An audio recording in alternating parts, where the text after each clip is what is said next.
Ito ang DXM at samahan niyo ako sa aking mga paglalakbay. Tara! Hello, magandang araw sa inyong lahat. Dito nga pala ako nagtatrabaho sa Pililla Water District, no? Government employee po ako. And nagtatrabaho po ako dito bilang isang plumber o tubero. Nagre-repair po kami ng mga service line na may sira o may tagas po, mga ganun po.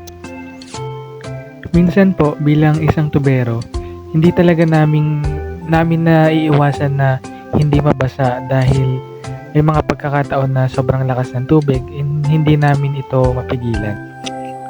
Pero meron namang paraan para hindi kami mabasa. Depende na lang po sa kung paanong diskarte ang gagawin ng isang tubero para hindi siya mabasa.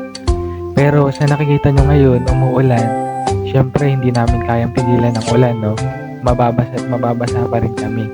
Kaya, ayan po, kung nakikita nyo naman, basang-basa kami. Ayan. Pero syempre, masaya kami kahit umuulan.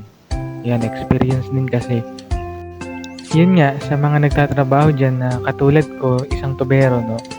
Mahalin nyo lang yung trabaho nyo, guys. Huwag nyong isipin yung hirap. Ang lagi nyong isipin is yung matuto. So, ayun nga, mas mahalin nyo yung trabaho nyo kaysa sa sinasahod nyo, no? Mas mahalaga yung trabaho kaysa sa sahod, no? Paano kung wala kang trabaho, makakasahod ka pa ba? Diba hindi naman?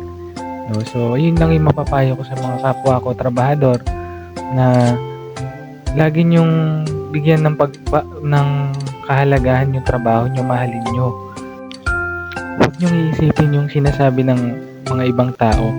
Ang mahalaga, masaya ka sa kung ano yung tinatrabaho mo at kung ano yung ginagawa mo. Yan po yung the best.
Okay na.